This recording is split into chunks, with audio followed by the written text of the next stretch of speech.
Τώρα τον έχεις θέση και παίξεις πίσω. Βάλε πόδι, Άκης του. Εσύ. Ρίξε το πάνω πίσω. Ανέβα από την αριστερά σου. Μπράβο. Είναι εκεί τώρα. Μπράβο. Το χέρι του δουλεύεις. Άνοιξε το χέρι του αριστερό. Μπράβο. Πάλι να το πιάσει.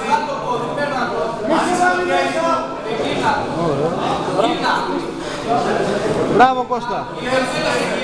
Μπράβο.